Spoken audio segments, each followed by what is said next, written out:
할렐루야. 오늘 말씀은 세상을 향한 교회, 세상을 향한 교회라는 제목으로 로마서 11장 17절에서 22절 말씀 보도록 하겠습니다.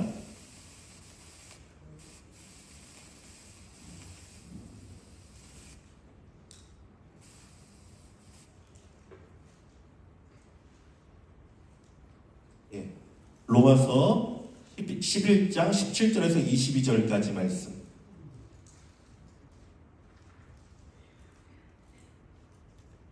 우리 같이 읽도록 하겠습니다. 시작. 또한 가지 얼마가 꺾이었는데 돌 감람나무인 내가 그들 중에 접붙임이 되어 참 감람나무 뿌리의 진액을 함께 받는 자가 되었은즉 그 가지들을 향하여 자랑하지 말라.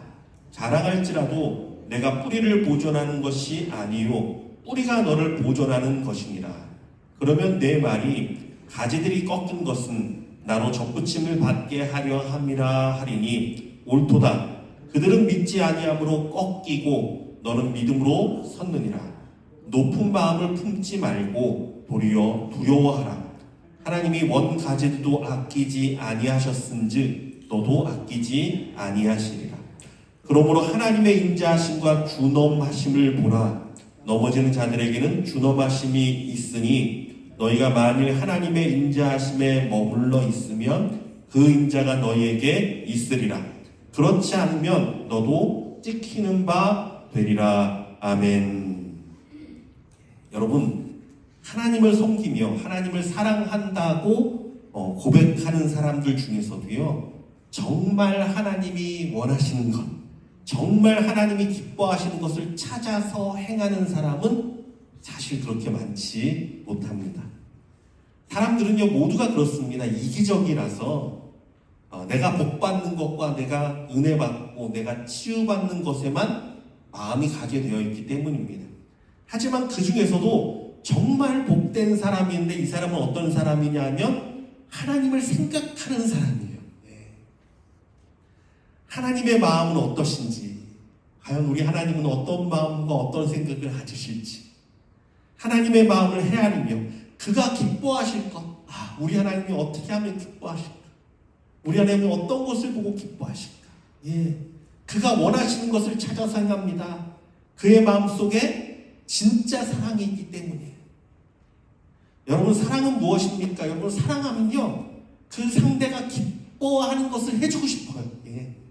그 사람이 웃는 게 나의 기쁨이고요, 나의 행복이에요.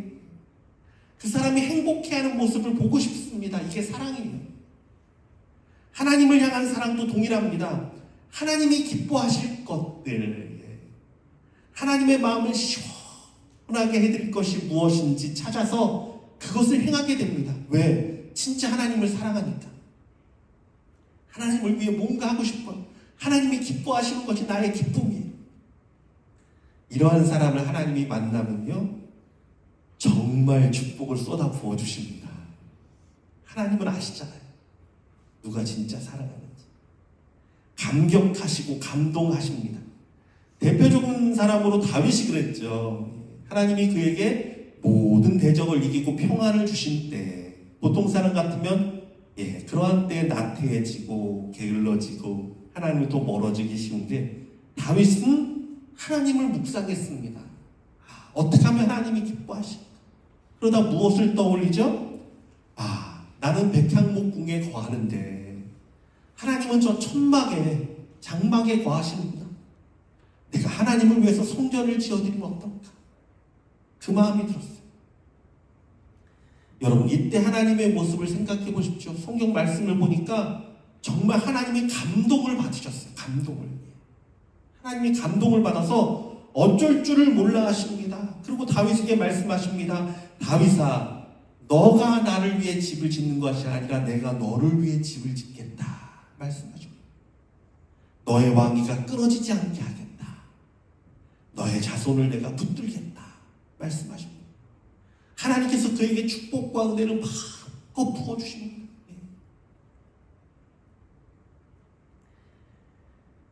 하나님을 경외한다고 하는 사람들은 많이 있었지만 다윗처럼 하나님을 생각하고 하나님이 기뻐하실 것을 찾는 사람은 다윗 같은 사람은 없었기 때문에, 그래서 하나님이 말씀하시잖아요. 내가 언제 누구에게 내 성전을 지으라 말한 적 있느냐? 어느 누가 날 위해 성전을 짓는 사람이 있었느냐? 이게 꾸짖는 말이 아니에요. 근데 너는 어떻게 그렇게 나를 생각하느냐? 성전이 없어서가 문제가 아니죠. 하나님은요, 장막에 거할 수 없는 분이고 성전에 거할 수 없습니다. 왜? 그분은요, 온천하 만국에 거하시는 하나님의 영이니까 그 한 곳에 갇혀 있을 수 없단 말이에요. 그럼에도 불구하고 내 이름을 거기 두겠다는 성전을 지으려는 다윗의 마음을 보시고 하나님이 감동하셨어요. 그래서 영원한 언약을 주십니다.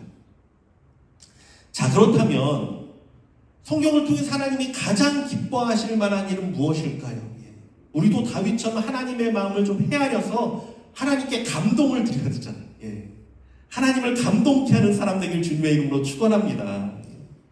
하나님의 마음이 감동되잖아요. 그러면요, 정말 모든 걸 부어주십니다. 모든 은혜 부어줍니다. 뭐가 아깝겠어요, 우리 하나님.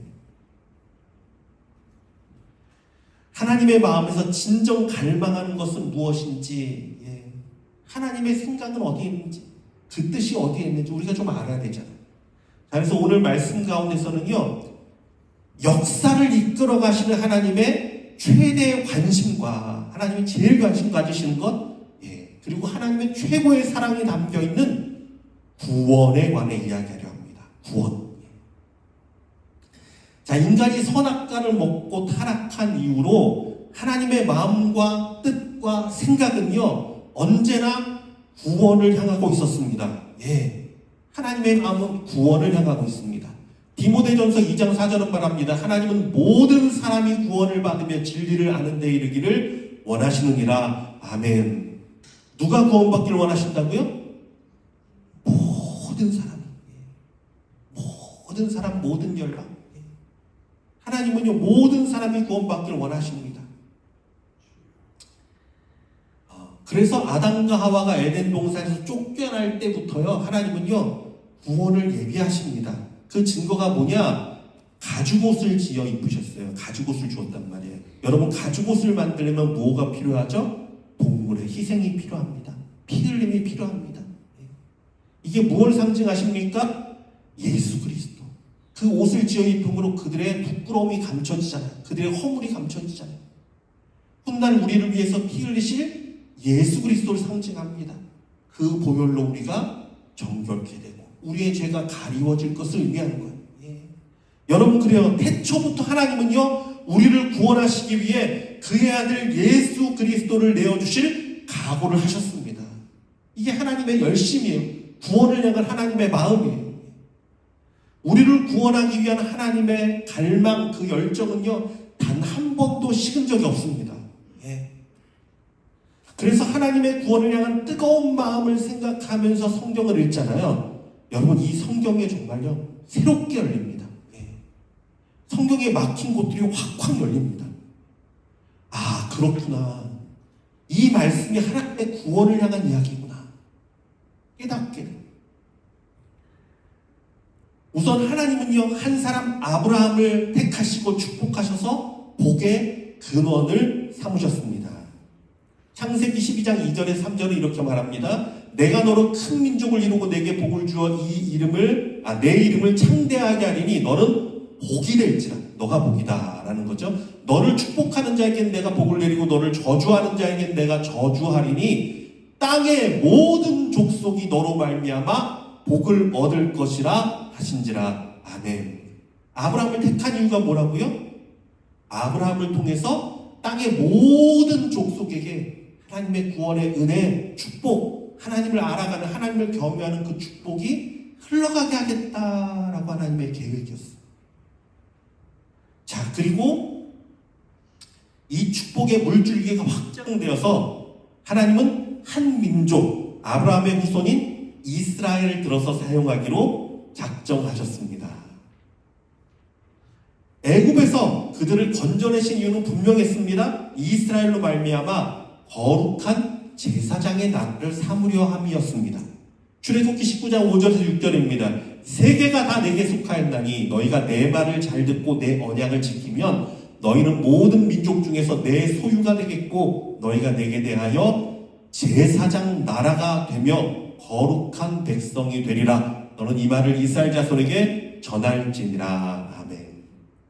하나님의 뜻이 이스라엘 백성을 들어서 그들을 뭐를 만든다고요? 제사장 나라. 여러분, 제사장은 어떤 사람들이죠? 백성들을 하나님과 백성들의 죄를 제사를 드림으로 정결케 해서 하나님과 연결시키는, 가깝게 하는, 막힌 담을 허물게 하는 그런 사명을 받았죠.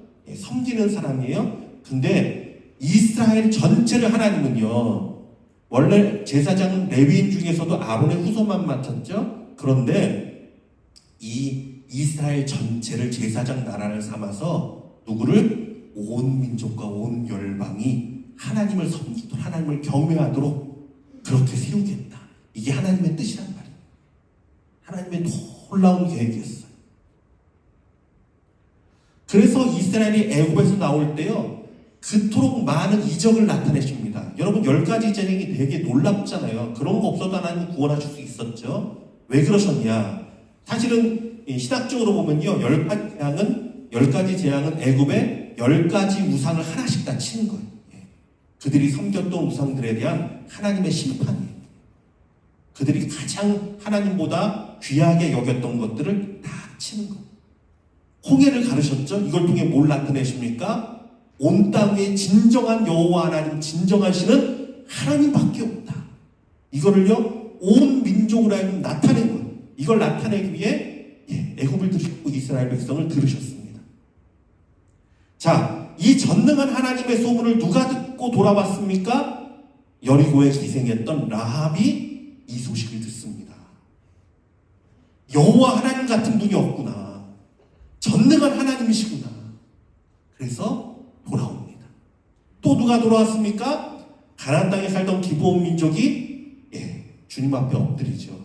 물론 그 방법은 죽임을 당할까봐 곰팡이 난 떡과 오래된 옷을 입고 낡은 신발을 신고 찾아와서 종이 되겠다라고 말하지만 결국 종으로 섬기죠. 근데 그것도 귀한 게요, 이들이 섬기던 일 보면 뭐였냐 하면 성전에서 나무 패며 물 깃는 성전 봉사자가 돼요.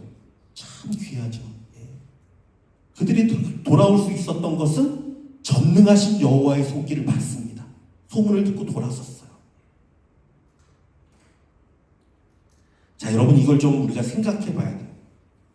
하나님의 구원을 향한 열심이 어떠냐 하면요, 아브라함을 택해서 축복을 쏟아붓기도 하고요, 구원을 위해서 하나님은요 축복하신 거예요.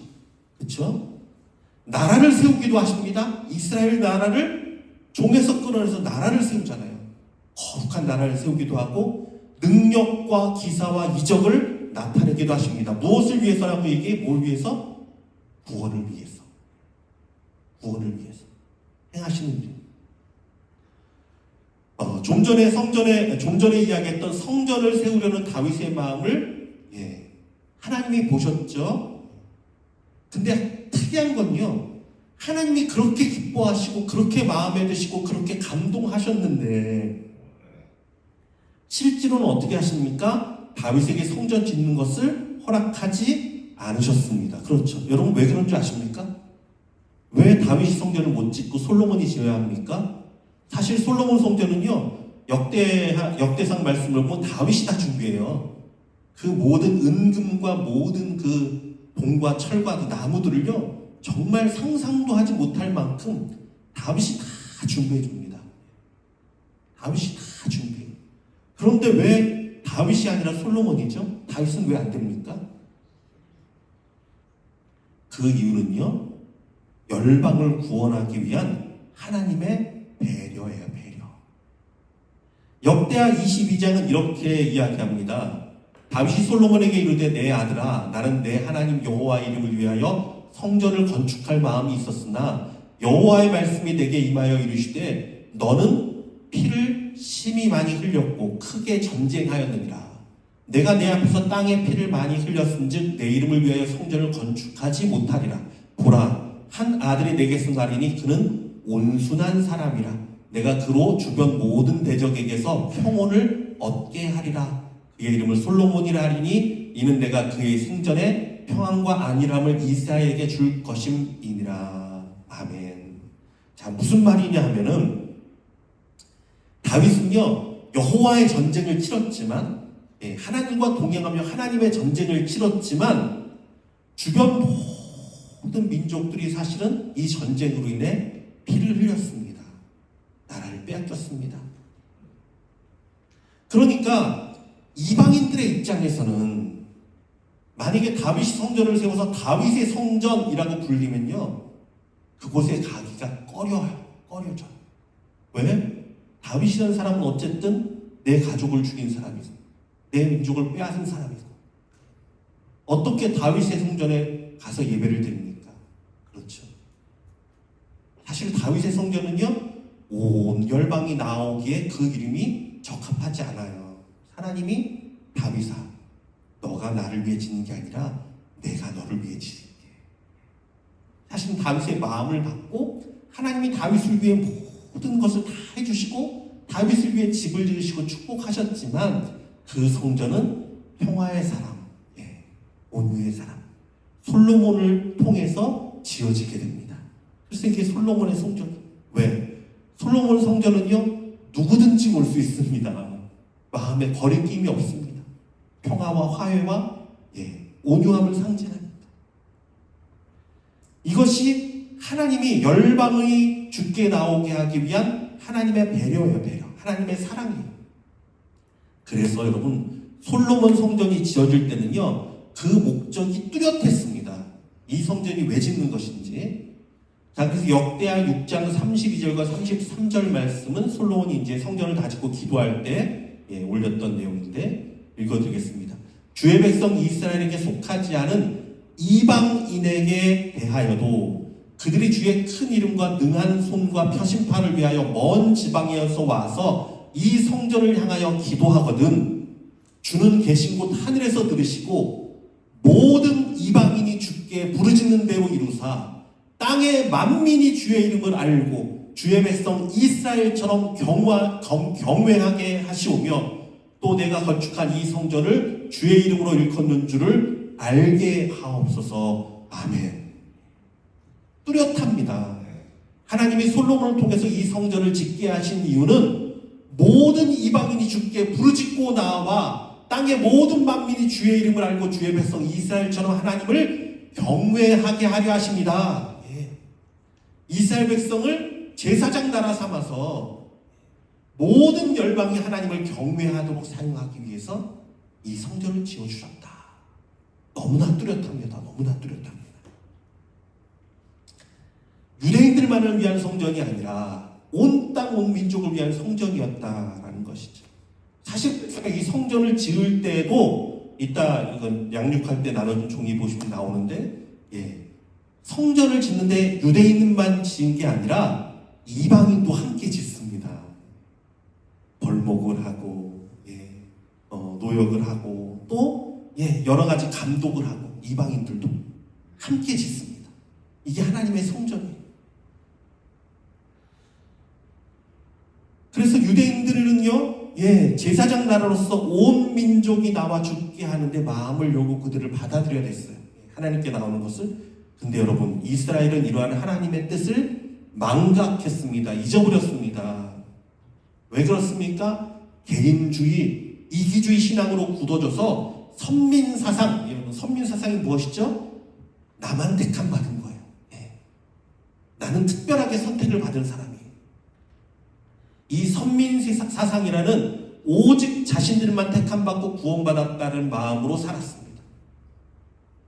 성전에서 이방인들을 위한 공간은 점차 사라져가고 오히려 이스라엘 백성이 하나님을 섬겨야 됨에도 불구하고 하나님을 경외해야 함에도 불구하고 어떻게 합니까? 되려 이방 우상들을 갖고 들어오기 시작합니다.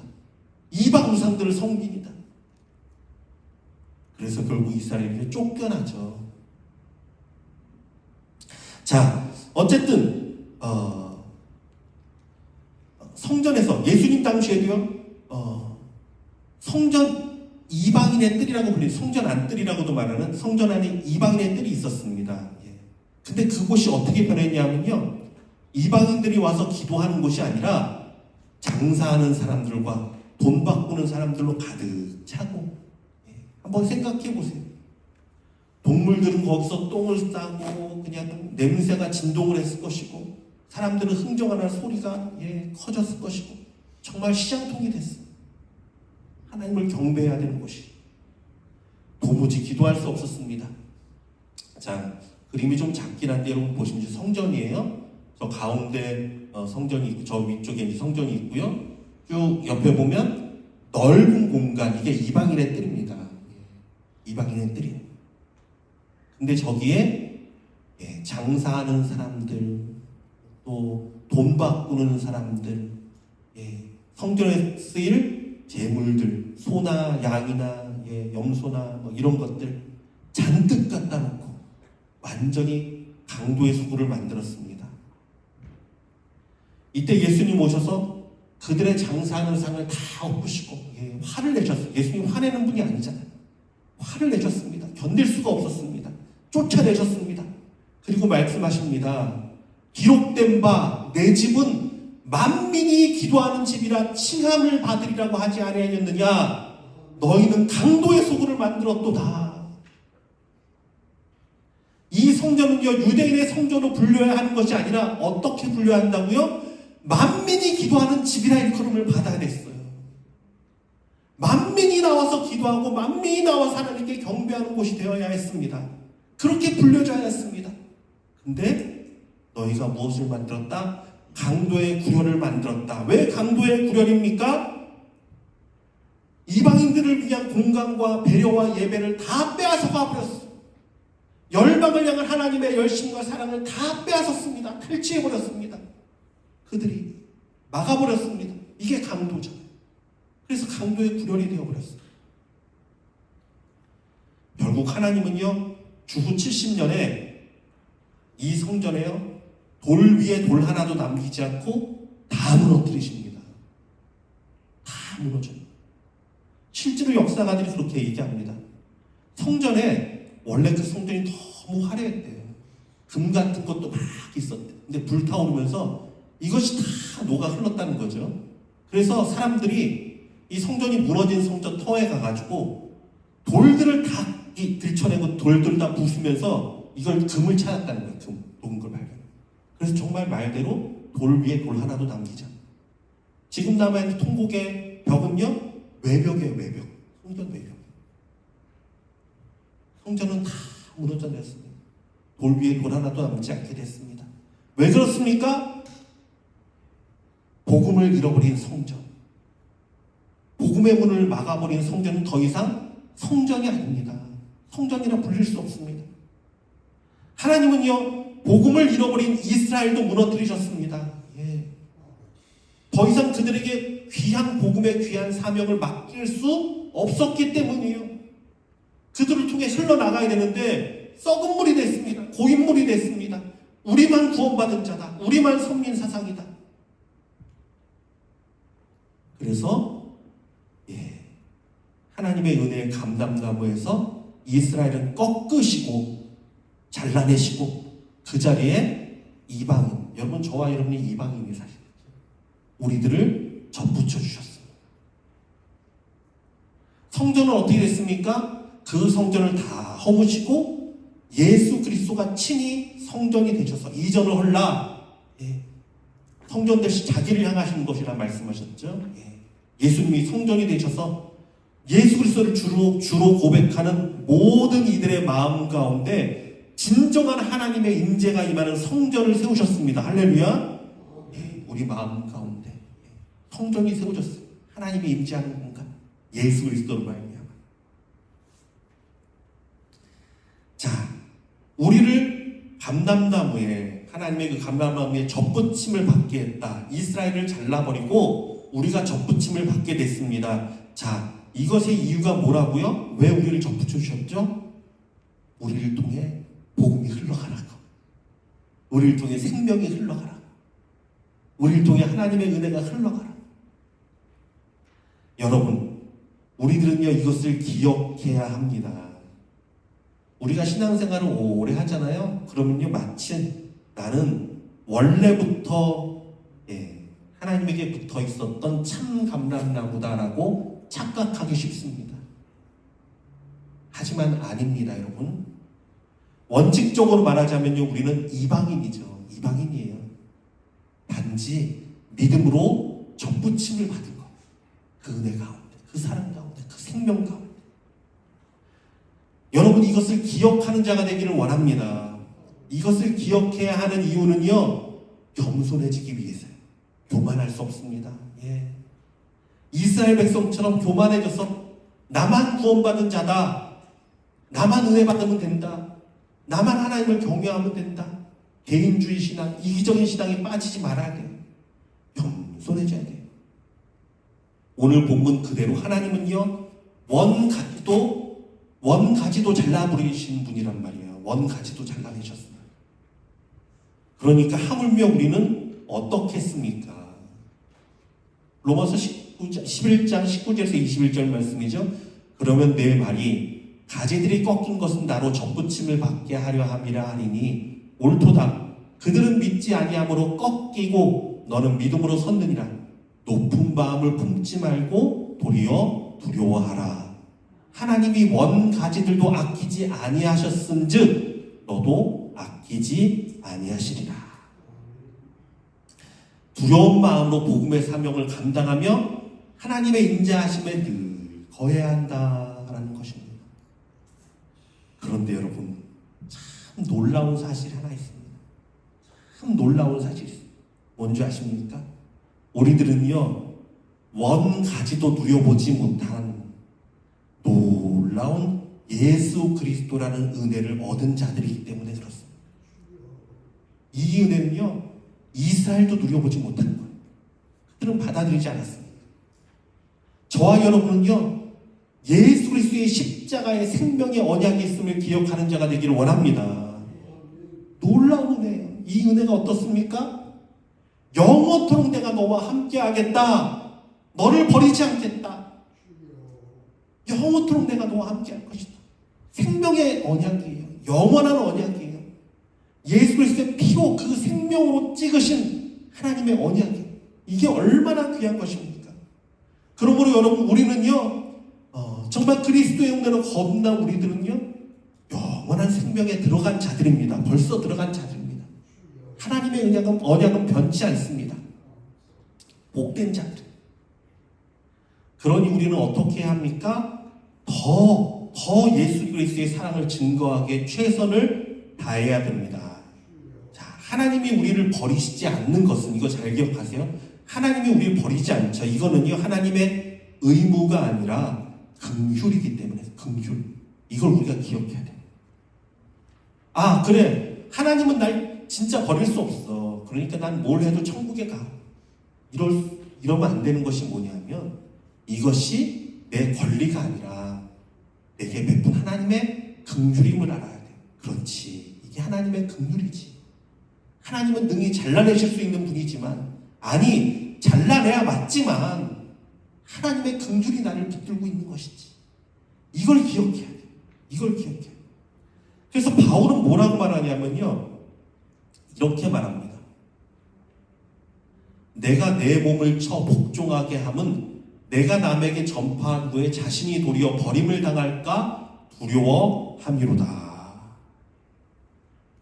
내가 버림을 당할까 두렵다. 내가 게을러져서 이 사명을 제대로 감당하지 못한다. 내가 게을러져서 하나님을 붙들지 못하면, 하나님 앞에 내가 최선을 다하지 못하면 내가 버림을 당할까 나는 두렵다. 야, 여러분, 이 얘기가 뭔지 아십니까? 그가 믿음이 없는 게 아닙니다. 그는요, 누구보다도 확실한 믿음 가운데 있습니다. 하나님이 그를 절대 버리지 않을 것을 그는 누구보다 잘 아는 사람이에요. 그의 로마서나 그의 말씀을 보면 알 수 있잖아요. 그렇죠? 그는 분명한 사람입니다. 하지만 그는요, 하나님의 구원이 의무가 아니라 긍휼임을 분명하게 알고 있습니다. 그러기에, 잘 들으세요 여러분, 그러기에 스스로 두려운 마음으로 복음의 사명을 행하는 것입니다. 스스로 두려운 마음을 갖는 거예요. 예를 들면 이런 것입니다. 1만 달란트 탕감받은 종이 있습니다. 예, 주인에게서 1만 달란트의 빚을 탕감받았다고 쳐요, 이 종이. 예. 아, 나는 이제 빚이 없는 자유자니까 주인한테 막해도 되겠다. 그리고 주인한테 대들고 무례하게 군다면 어떻게 되겠습니까? 있을 수 없는 일이죠. 그렇죠? 탕감받은 종은요, 그 은혜를 간직하기 위해서 빚진 자의 마음을 간직해야 됩니다. 그래, 내가 1만 달란트를 빚진 자였지. 그 마음 간직해야 돼. 그래야 겸손할 수 있습니다. 그래야 그 은혜 가운데 날마다 거할 수 있습니다. 그래야 충성할 수 있습니다. 여러분, 이것과 같습니다. 우리는요, 예수 그리스도의 생명의 언약을 통해 영원히 변치 않는 주의 언약, 주의 사랑, 주의 구원을 약속받았습니다. 아니, 벌써 우리 가운데 구원은 일어난 사실입니다. 예, 그의 언약, 변치 않는 언약의 말씀을 통해서 생명의 언약으로 맺어진 것입니다. 하지만 우리가 빚진 자의 마음을 잃어버린다면 우리도 이스라엘처럼 교만해지고 이기적이고 개인적인 신앙, 나태한 신앙에 빠져서 고인물처럼, 썩은 물처럼 되어버릴 것입니다. 그래서 바울은요, 버림받을까봐 두려워하는 마음을 버리지 않았습니다. 예, 그 마음을 가졌어. 그 마음을 품었어. 그래, 구원을 버려서 이스라엘도 버림받았지. 그러니 나도 두려운 마음으로 복음에 더 정진하고 생명을 다해 복음을 감당해야지. 이 마음을요, 꼭 가졌어. 이게 바울의 심정이에요. 그 마음은 하나님의 사랑을 의심하는 것이 아니라, 하나님의 구원을 의심하는 것이 아니라, 하나님의 언약을 의심하는 것이 아니라 복음을 위해 붙드는 마음이었어요. 내가 복음을 위해서 이 마음을 가져야지. 내가 하나님 앞에 버림받는 그런 버림받기에 합당한 자가 되지 말아야지. 최선을 다해야지. 이 마음으로 바울은 우리에게도 오늘 권면합니다. 복음의 사명을 버리고 이기적인 신앙에 빠졌던 원가지였던 이스라엘도 꺾이고 잘렸는데 접붙임 받은 우리는 과연 어떻겠는가? 어떻겠는가? 그러니 두려운 마음으로 복음에 정진하고 하나님의 은혜에 붙어 있으라는 것입니다. 하나님의 구원은 너무나 분명한 사실이지만 우리는 그것의 안일함이 아니라 내 마음 가운데 두려움을 붙들고 빚진 자의 마음에 최선을 다하라는 것.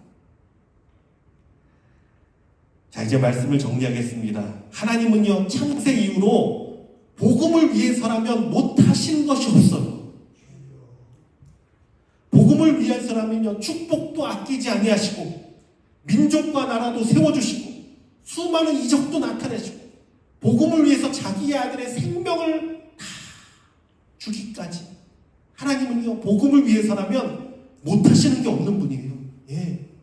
복음을 위해서라면 하나님은요, 어떠한 일을 행하십니다.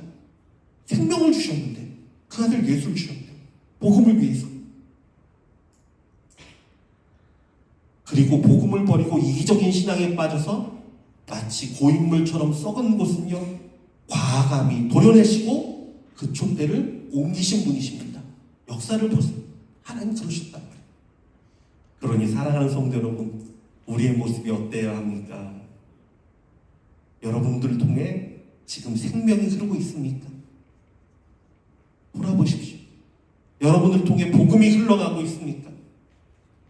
아니면 이스라엘처럼 개인적인 신앙, 이기적인 신앙에 정체된 모습을 하고 있습니까?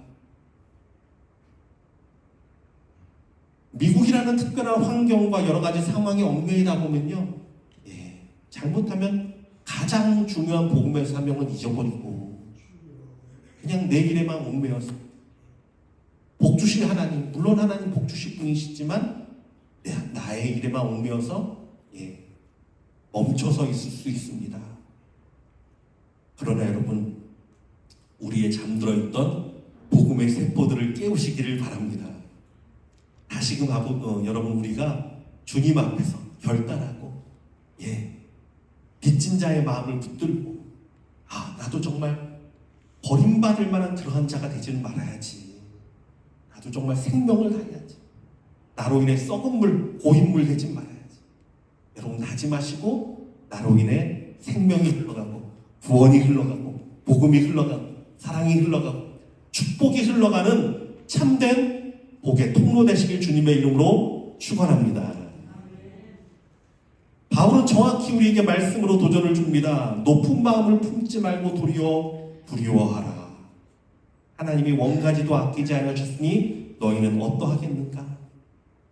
우리는 이 말씀을 구원에 대한 의심이 아니라 하나님의 복음을 위한 사명으로 갖습니다. 이것이 생명을 버려 날 구원하신 예수님께 대한 나의 빚진 자의 마음이기 때문에 그렇습니다. 여러분, 그래서요, 전도하는 민족은 절대 망하지 않고요, 정말 맞아요. 전도하는 가정과 개인은 결코 하나님이 버리지 않습니다. 여러분들은 모두 축복의 통로, 구원의 통로, 생명의 통로로 부르심을 입은 사람들입니다. 하나님이 가장 기뻐하시는 것을 할 때 하나님은요, 그 일로 인해 감동받으시고 축복의 문을 활짝 열어주시고 그 은혜를 마음껏 부어주실 것입니다. 우리를 축복의 통로로 사용하기 위해서입니다. 사랑하는 아버지 하나님, 말씀을 통해서 구원을 향한 하나님의 열심이 어떠한지, 하나님의 마음이 어떠하였는지, 하나님의 그 헌신과 하나님의 그 내어주심이 어떠하였는지를 보았습니다. 하나님, 우리도 하나님의 이 뜨거운 열심에 동참하는 자가 되기를 원합니다. 하나님의 이 복음을 향한 그 마음에 우리도 동참하는 심령 되기 원합니다. 우리의 먼저 마음 가운데 복음으로 충만하게 하시고 예수의 영으로 충만하게 하시고 예수로 가득 차서 아버지 기쁨과 감사함 가운데 아버지 그 예수, 나의 자랑스러운 예수, 나의 왕되신 예수, 나의 능력의 예수를 증거하는 자들 되게 하여 주시옵소서. 썩은 물처럼 고여있지 않게 하여 주시고 아버지, 우리를 통해 하나님의 축복이 흘러가게 하여 주시고 생명이 흘러가게 하시고 복음이 흘러가게 하여 주시옵소서. 생명이 넘치는 교회가 되기 원합니다. 생명이 넘치는 가정이 되기 원합니다. 생명이 넘치는 우리 각 성도들 되기 원하오니 하나님의 은혜를 더하여 주시고 성령으로 역사하여 주시옵소서. 한 주 동안 아버지 기도하며 작정자들을 생각할 터인데 하나님의 떠오르게 하여 주시고 아버지 그리스도 앞에 작정하고 기도하며 준비하게 하여 주옵소서. 오직 구원을 이루시는 분은 예수 그리스도 성령님이시오니 아버지 주께 맡기고 우리는 그 사명을 행하는 자를 되도록 하나님의 역사하여 주시옵소서. 이번 주 토요일에 특별히 아버지 하나님이여 노방전도를 갑니다. 하나님의 역사하여 주셔서 아버지 하나님 주님을 사랑하는 마음으로 담대히 증거하게 하여 주시고 이 마음이 불씨가 되어서 아버지 어느 곳에 있든지 복음을 증거하며 어느 곳에 있든지 하나님의 사랑을 나타내는 복된 성도들 되게 하여 주시옵소서. 감사드리며 살아계신 예수 그리스도의 이름으로 기도드리옵나이다. 아멘. 지금은 우리 주 예수 그리스도의 은혜와 하나님의 극진하신 사랑과 지금도 성령으로 우리 가운데 역사하시고 복음을 증거하시고 그 능력을 알게 하시는 성령님의 위로하심과 역사하심과 동행하심이 지금부터 영원까지 여기 있는 성도들과 우리 선교사님과 이 땅 가운데 충만할지어다.